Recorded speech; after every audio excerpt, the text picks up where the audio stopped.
Bonsoir à chacun. Nous nous retrouvons pour un instant partager la parole du Seigneur et nous prions que Dieu, dans sa grâce, vous fasse du bien par sa parole qui est la vérité et qui fait tant de choses bonnes pour nos âmes. Nous allons prendre ce premier chant qui nous rappelle que Dieu est un Dieu qui veille sur nous, qui nous a bénis hier et qui veut vous bénir aujourd'hui et qui dit mais que ferions-nous sans la présence du Seigneur dans notre vie, sans sa lumière? Et que Dieu vous éclaire encore aujourd'hui et vous conduise sur le chemin de la bénédiction.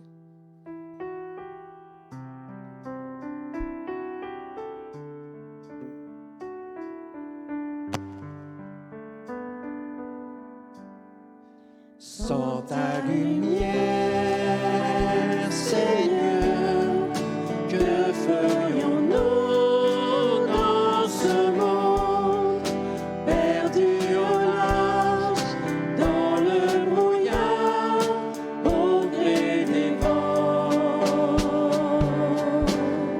Sans ta lumière, Seigneur, où irions-nous? La mer est immense, sans ta présence, que ferions-nous? Comme un phare dans la nuit, tu brilles sur tes enfants, tu nous guides vers le port, au cœur de ton amour. Comme un phare dans la nuit, sur tes enfants, tu nous guides vers le port, au cœur de ton amour. Sans ta lumière, Seigneur, que serions-nous dans ce monde en perdition, sans direction, cherchant la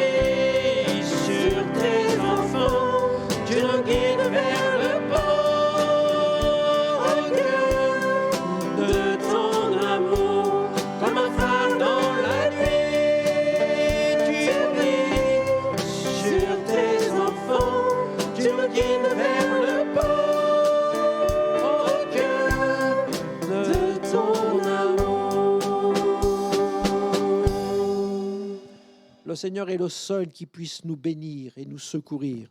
C'est ce que nous rappelle ce chant qui dit « Seigneur, je n'ai que toi, que toi dans le ciel. » Et Dieu est celui qui entend nos prières et qui étend sa main encore ce soir pour vous bénir.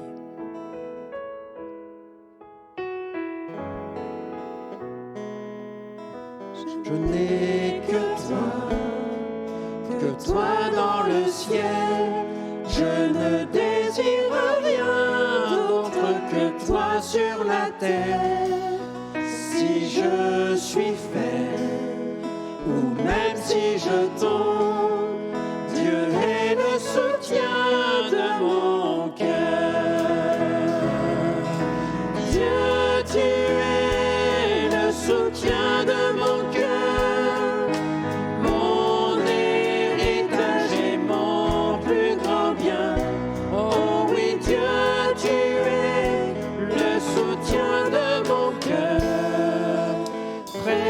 Toi, je me sens bien.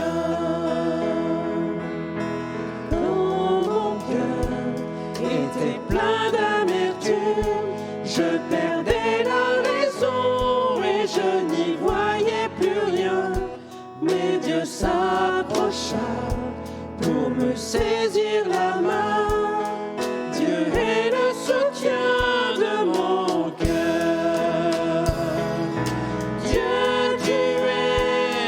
Soutien de mon cœur, mon héritage et mon plus grand bien. Oh oui, Dieu,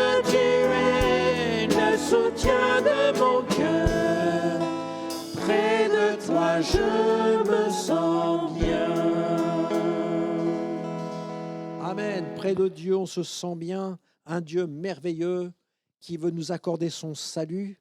Et le salut, nous l'avons en Jésus seul, car l'Écriture nous dit il n'y a aucun autre nom qui ait été donné parmi les hommes par lequel nous pouvions être sauvés.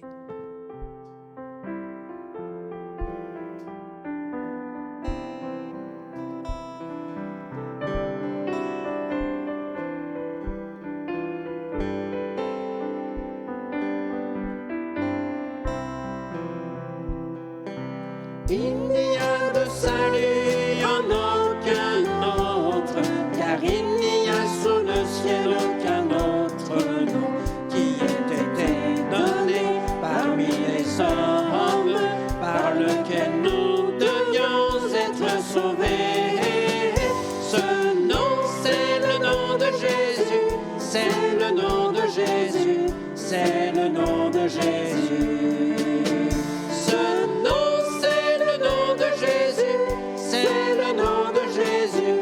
C'est le nom de Jésus. Il n'y a de salut en aucun autre, car il n'y a sous le ciel aucun autre nom qui ait été donné parmi les hommes, par lequel nous devions être sauvés. Ce nom, c'est le nom de Jésus, c'est le nom de Jésus, c'est le nom de Jésus. Ce nom, c'est le nom de Jésus, c'est le nom de Jésus, c'est le nom de Jésus. On va demander au Seigneur sa grâce et ensuite on laissera la place à la parole de Dieu qui sera apportée par notre frère Patrice Rulès. On va demander que le Seigneur bénisse ces instants et sa parole. Seigneur, merci pour ta grâce, pour ta bonté, pour ta parole qui va être annoncée. Et nous te prions, Seigneur, dans ta grâce, de la bénir maintenant et que nos cœurs soient ouverts au message que tu as à dire à chacun de nous. Seigneur, nous sommes là devant toi. Nous voulons te dire, Seigneur, parle maintenant. Tes serviteurs, tes servantes écoutent. Parle, Seigneur. Nous sommes à l'écoute de Dieu. Donne-nous tes conseils et tes directives. Nous voulons être attentifs à ta voix. Amen. Que Dieu bénisse sa parole. Ah, merci, Seigneur. Alléluia.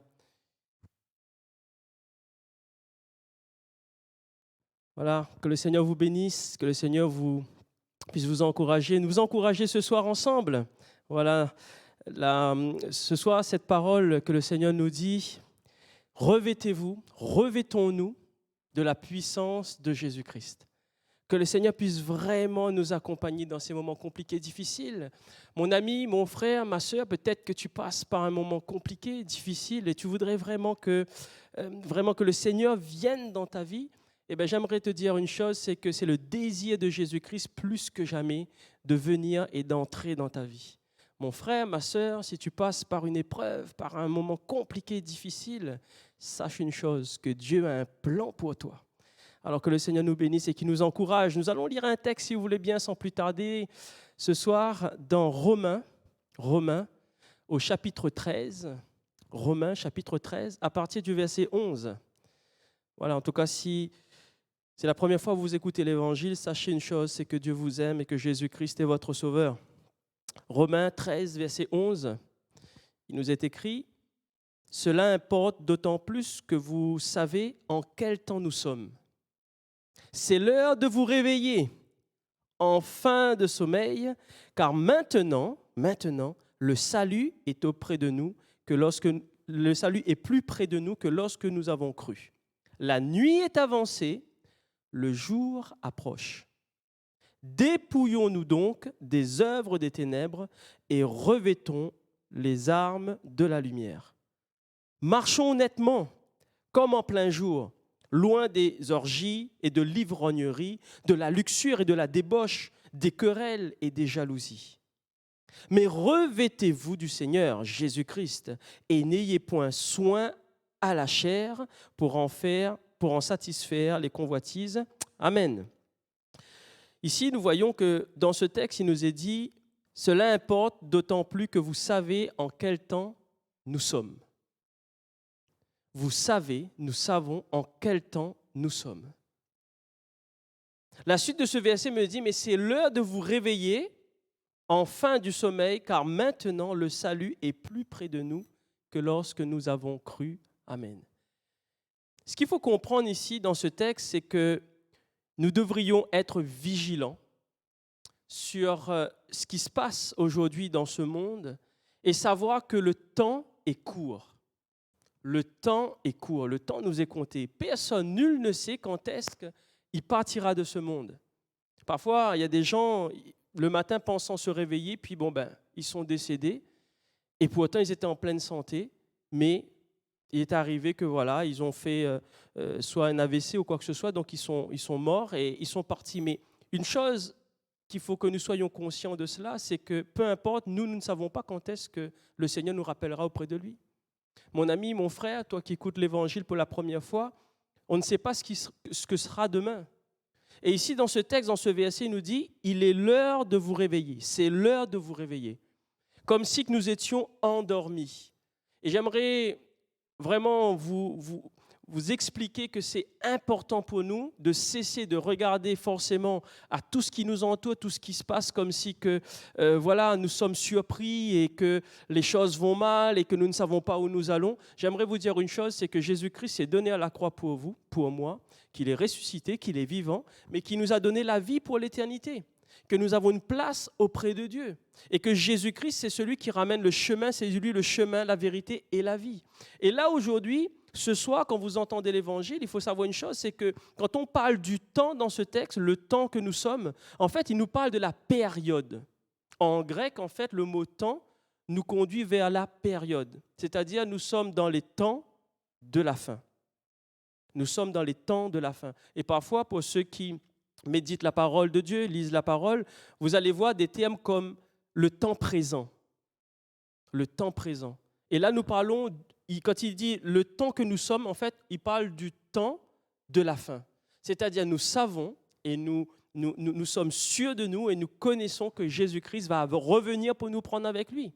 Et ce texte, il est en train de nous interpeller en nous disant, soyez vigilants, veillez, restez vraiment attentifs, restez attachés à Jésus-Christ, car nul ne sait l'heure qui va venir, le jour où il va venir.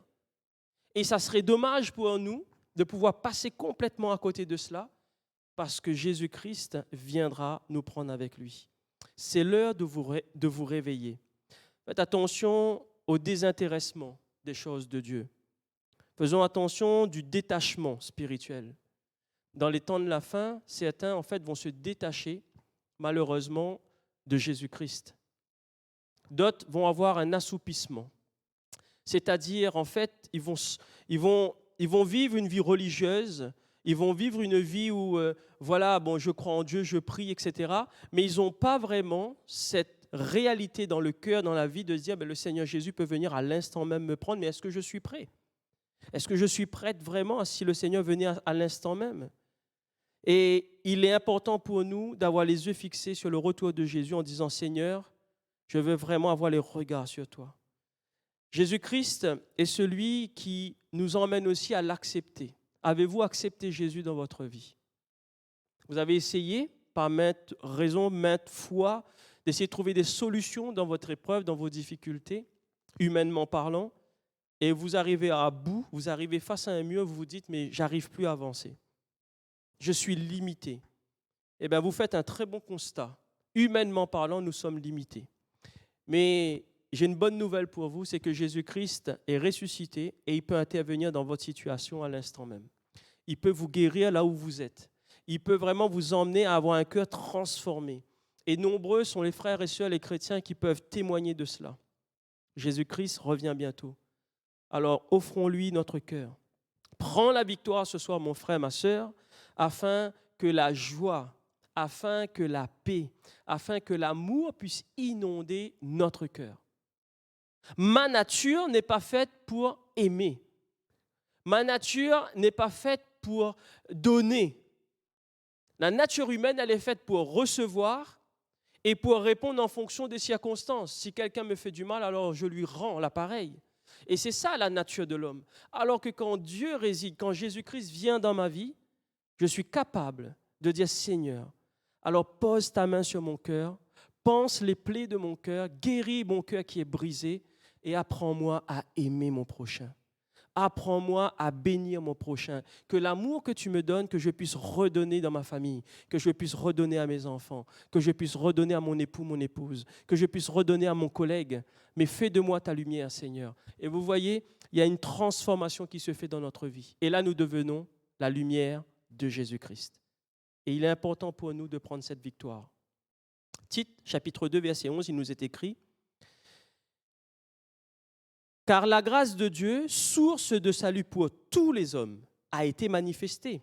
Elle nous enseigne, écoutez bien, elle nous enseigne à renoncer à l'impiété et aux convoitises mondaines et à vivre dans le siècle présent, selon la sagesse, la justice et la piété, en attendant la bienheureuse espérance et la manifestation de la gloire de notre grand Dieu et Sauveur Jésus-Christ.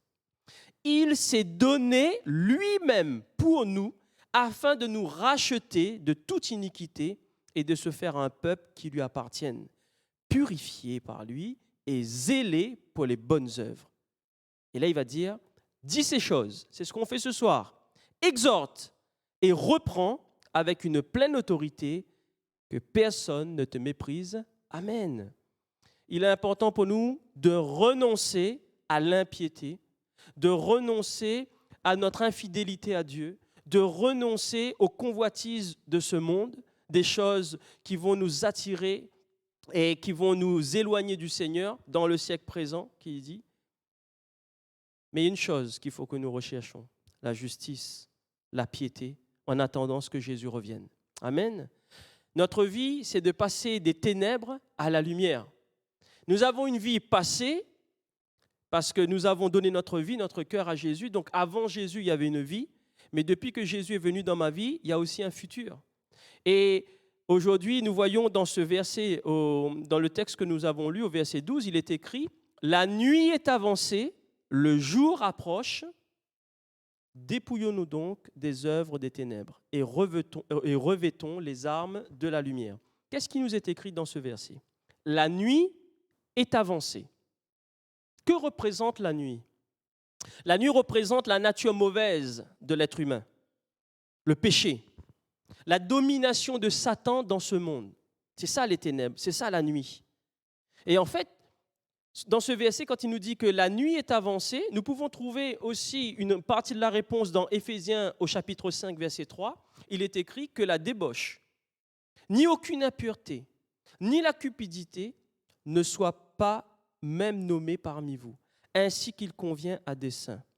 Qu'on entend, écoutez bien, qu'on n'entende ni paroles grossières, ni propos insensés ou équivoques, choses qui sont contraires à la bienséance, mais qu'on entend plutôt des actions de grâce, amen, des paroles qui encouragent et qui bénissent les uns et les autres.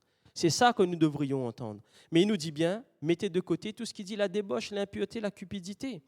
Et tout cela qui nous représente la nuit.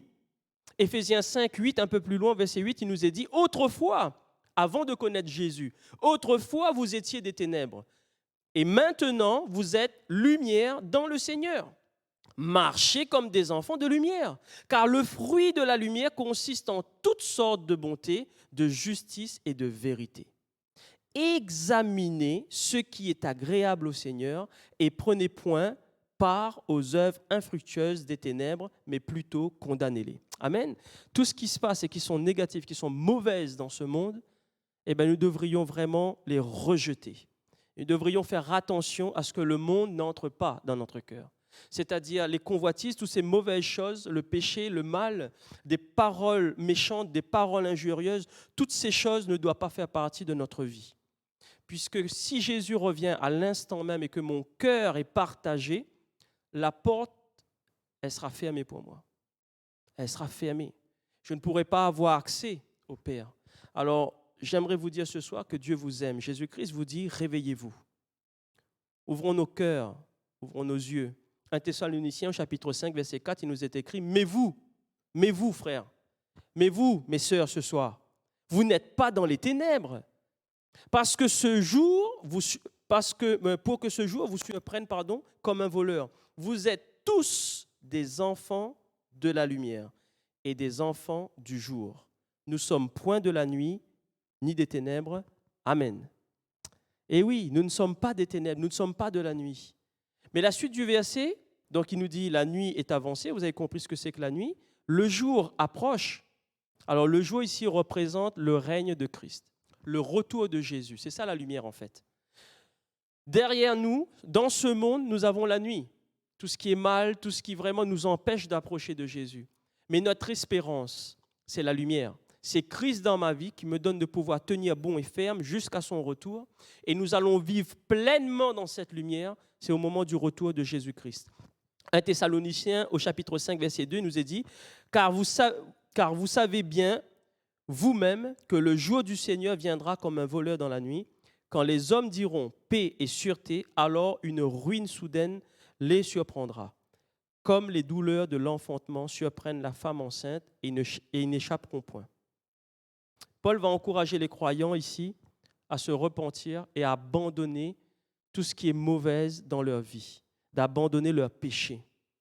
Verset 12 du texte que nous avons lu est écrit « Mais dépouillons-nous donc des œuvres des ténèbres et revêtons les armes de la lumière. » Éphésiens 6, 13 me dit « Mais c'est pourquoi prenez toutes les armes de Dieu, afin de pouvoir résister dans les mauvais jours et tenir ferme après avoir tout surmonté. » Amen. Nous avons besoin de la parole de Dieu.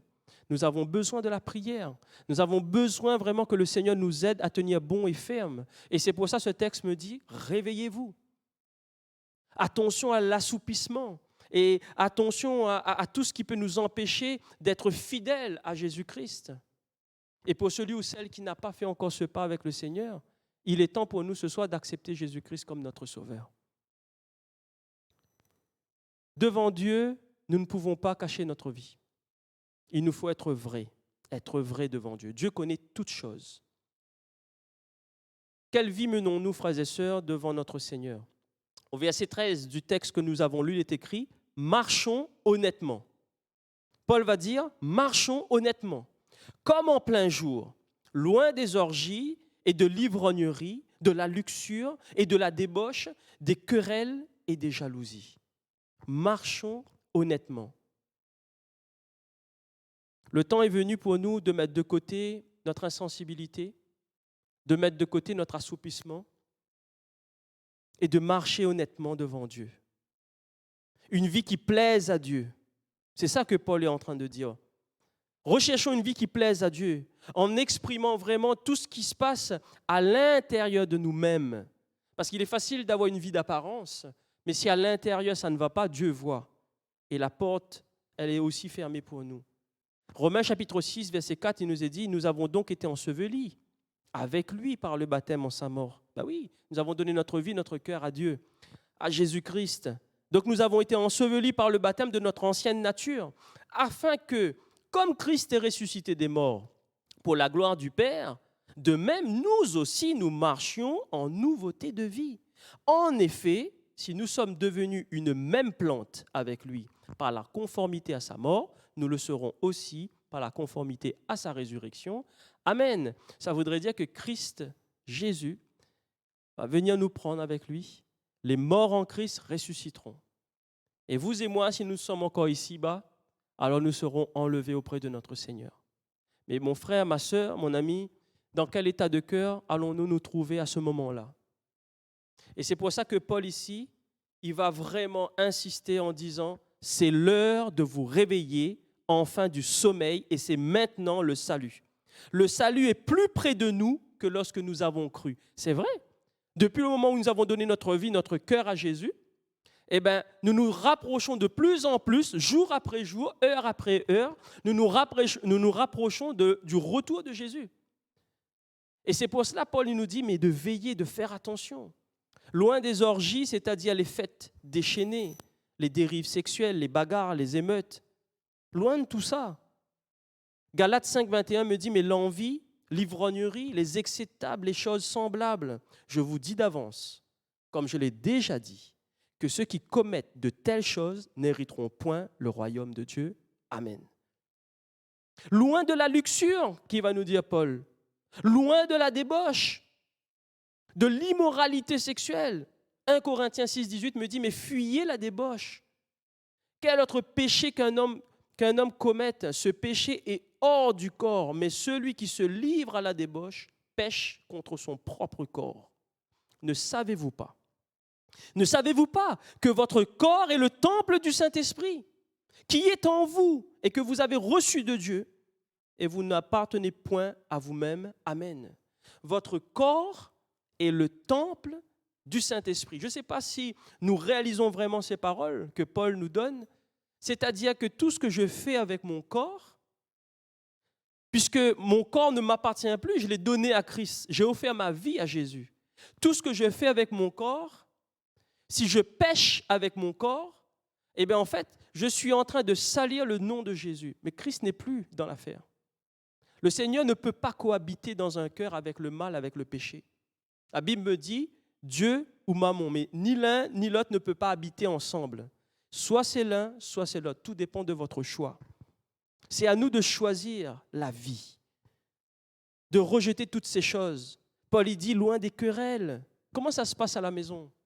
Comment ça se passe dans notre emploi? Loin des jalousies. 1 Corinthiens 3,3 me dit, mais en effet, puisqu'il y a parmi vous des jalousies et des disputes, n'êtes-vous pas charnels et ne marchez-vous pas selon l'homme? Jean 3,6, il me dit, mais ce qui est né de la chair est chair, mais ce qui est né de l'esprit est esprit. Que la grâce du Seigneur vous accompagne, que la grâce du Seigneur nous accompagne, que son esprit vienne prendre toute la place dans notre vie afin que nous soyons transformés. Frères et sœurs, nous ne pouvons pas donner si nous ne recevons pas du Seigneur. Une chose est sûre, c'est qu'il y a un combat tous les jours, quotidiennement, entre ma chair et ce que Dieu veut. Mais mon regard doit être fixé sur la croix, parce que je sais que la croix, elle est vide, mais une chose que je sais, c'est que Jésus revient bientôt. Et que ma vie, je ne dois pas la mener n'importe comment, puisque mon corps est le temple de Dieu, puisque ma vie, en fait, reflète déjà le royaume de Dieu. Je suis en chemin pour le royaume. Je suis en chemin pour vivre éternellement avec mon Seigneur. Alors ici-bas, pour le moment où nous sommes là, nous devrions vraiment avoir les yeux sur Jésus-Christ et rester fidèles. Soyons attentifs à la parole du Seigneur. Verset 14, le dernier verset du texte que nous avons lu, il est écrit « Mais revêtez-vous du Seigneur Jésus-Christ. Et n'ayez point soin de la chair pour en satisfaire les convoitises. » Il est important pour nous aujourd'hui, nombreux sont ceux malheureusement dans ce monde qui tombent dans la pornographie, etc. Et c'est un piège aujourd'hui pour notre jeunesse. C'est un piège aujourd'hui malheureusement pour ceux qui ne veillent pas sur leur âme. Aujourd'hui, on voit toutes sortes de choses, malheureusement, au niveau du net, des tablettes, etc. Et les enfants, ils sont confrontés à toutes ces choses. Et nous devrions encore avoir double vigilance, malheureusement, parce que si nous baissons notre garde, eh bien, malheureusement, le monde est là pour aiguiller nos enfants, pour les emmener dans des travers. Et il est vrai que, frères et sœurs, nous devrions veiller sur leur cœur, veiller sur leur âme, de demander au Seigneur de nous donner le discernement quand il y a des choses qui se sont passées à l'école, que nous ne sommes pas au courant puisque ça s'est passé à l'école. Mais que le Seigneur nous donne ce sentiment en disant, mais vraiment, va voir ton fils, va voir ta fille, va voir ton enfant, il y a quelque chose qui s'est passé. Croyez-le une chose, je peux vous dire, si vous demandez au Seigneur de vous donner vraiment, frères et sœurs, d'avoir ce sentiment, d'avoir vraiment cette révélation quand il y a quelque chose qui ne va pas, le Seigneur va vous le donner sur le champ. Tout dépend de votre foi. Vous voulez être un avec vos épouses, vos époux, avec vos enfants, avoir vraiment cette union familiale. Alors demandez au Seigneur de vous donner ce discernement. Et cette chose-là, vous pouvez l'avoir que si vous êtes prêts, si vous êtes attachés au Seigneur, si nous avons les yeux fixés sur Jésus-Christ, alors il va nous donner cette sensibilité. Et vous allez pouvoir lire sur le regard de vos enfants, sur le regard de votre époux ou de votre épouse, de dire, oh, aujourd'hui, ta journée n'a pas été bonne. Et vous allez voir, il y a des choses qui vont sortir. Des choses qui peinent dans leur cœur, qui l'ont fait du mal. Et là, vous allez pouvoir les prendre par la main, leur dire, mais Jésus-Christ va te bénir.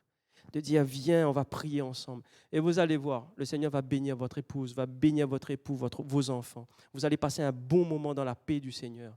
Et le Seigneur va garder votre famille. Mais si nous menons notre vie en pensant, en disant, bon, le Seigneur s'en occupera. Le Seigneur vous a donné une âme et vous a confié. Les âmes qui sont autour de nous, Dieu nous les a confiées. Et nous devrions en prendre soin. Et c'est pour ça Paul nous dit, réveillez-vous. Réveillez-vous. Revêtez-vous du Seigneur Jésus-Christ. Il est notre lumière. Il est notre référent. 1 Jean chapitre 1 verset 7, il nous est écrit, mais si nous marchons dans la lumière, il y a un si par contre, il y a un si, parce que ce n'est pas obligé, mais si nous marchons dans la lumière, comme il est lui-même dans la lumière, nous sommes mutuellement en communion. Et c'est de cela que je vous parlais tout à l'heure. Et le sang de Jésus, son Fils, nous purifie de tout péché. Amen. Tu as besoin de la lumière, mon ami. Tu as besoin de la lumière de Christ dans ta vie. Tu pleures, tu souffres la nuit. Tu as du mal à avancer. Parce que peut-être une maladie, peut-être un système de pensée, peut-être que tu es poursuivi par de mauvaises pensées. Mais j'aimerais te dire une chose, c'est que la parole de Dieu, elle est là pour t'éclairer.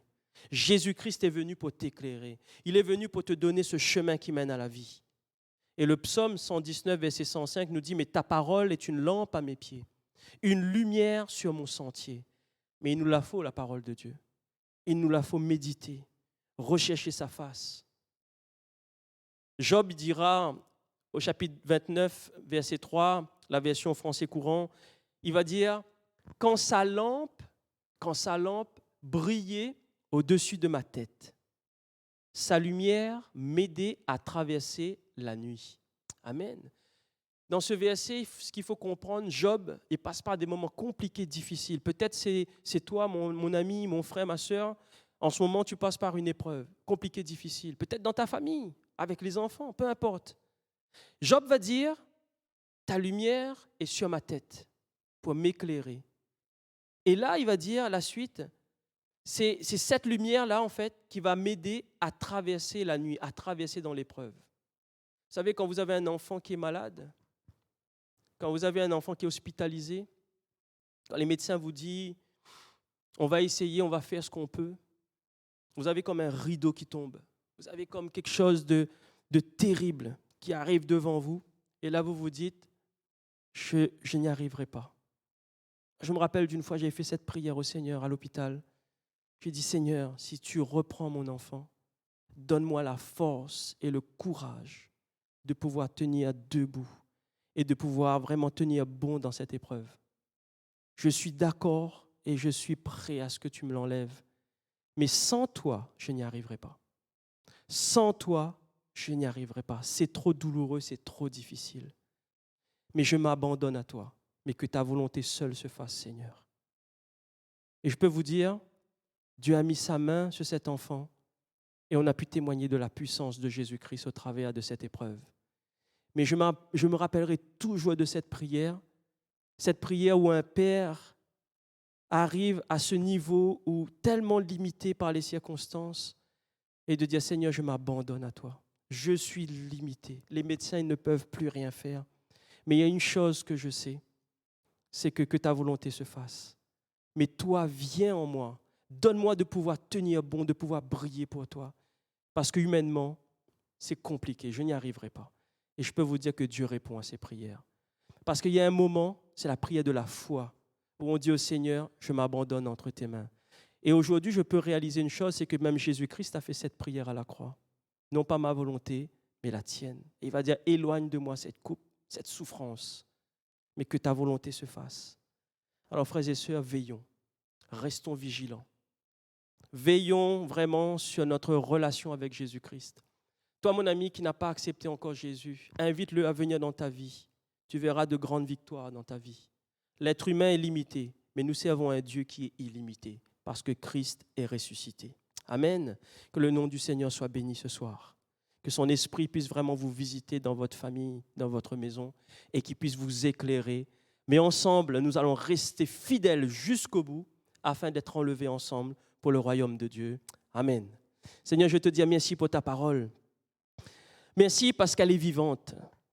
Merci parce que, Seigneur, sans toi, c'est vrai, quand nous écoutons et nous regardons ce qui se passe dans ce monde, ça nous bouleverse, Seigneur. Mais ce que je sais, c'est que tu nous as donné une espérance pour l'éternité. Ce que je sais, c'est que celui qui est malheureux, qui pleure, eh ben, tu poses ta main dans sa vie, la paix revient dans le cœur. Le cœur brisé est restauré. Seigneur, je te dis merci parce que tu es fidèle, parce que tu nous aimes, parce que tu es amour, Seigneur. Et c'est vrai, quand nous constatons, nous regardons la nature humaine en elle-même, il suffit juste de regarder ce qui se passe dans ce monde, nous voyons que le cœur de l'homme est mauvais. Nous voyons que le cœur de l'homme, Seigneur, est vraiment, Seigneur, rempli d'orgueil et de méchanceté. Mais ce que je sais, c'est quand tu te révèles à notre vie, quand tu es venu dans la vie de Paul, Saul de Tarse, alors Seigneur, la lumière entre et ces personnes deviennent des sujets de bénédiction parce que tu changes le mal en bien. Seigneur, nous sortons des ténèbres et nous passons à la lumière. Et je te dis merci parce que tu éclaires nos maisons, parce que tu éclaires nos foyers, parce que tu éclaires notre Église, parce que ce soir tu vas encore briller dans les cœurs, mais que ton nom seul puisse être glorifié, Jésus. Amen. Amen. Gloire à Dieu pour sa parole, qui est bonne et précieuse pour nos âmes. Seigneur est tout-puissant pour changer les cœurs, transformer les vies, pour agir encore ce soir dans votre vie. Il veut le faire maintenant. Nous pouvons lui dire, merci Seigneur, pour la parole que tu m'as donnée. Tu as parlé à mon cœur. Merci pour cette parole, qui est une lumière que tu m'as donnée, et je veux marcher à ta suite.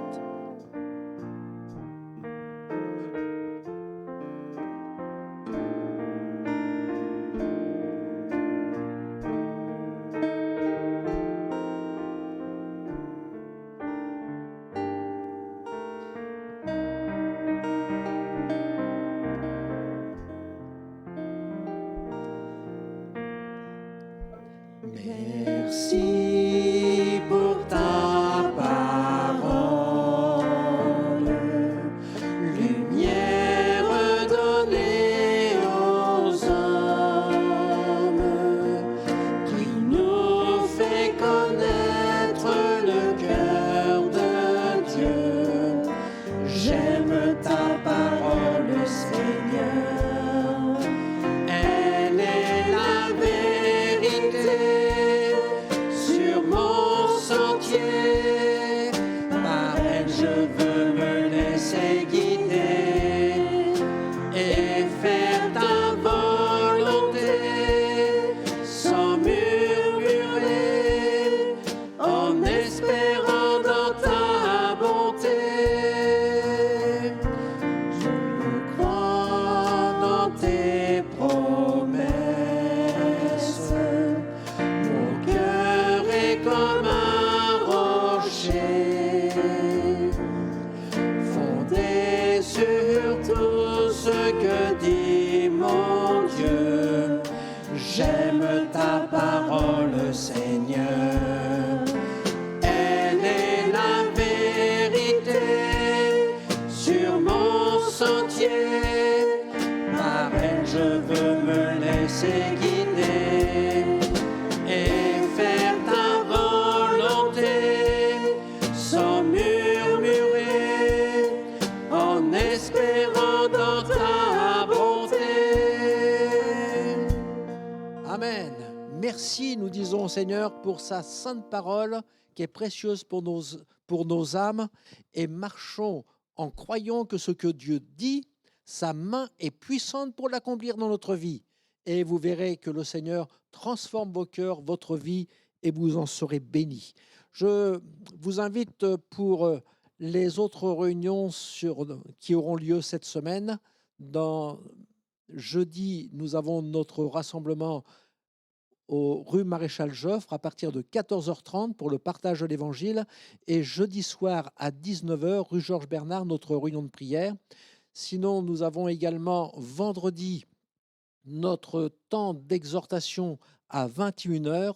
Et puis dimanche, nous aurons également notre rencontre rue Georges Bernard à partir de 10h en présentiel et 10h30 pour ceux qui ne peuvent se déplacer par le net à partir de 10h30 et tous les mercredis, comme vous le savez, à 20h pour l'annonce de l'Évangile. Voilà, nous allons demander au Seigneur sa grâce. Nous demandons que Dieu, dans sa bonté, vous bénisse.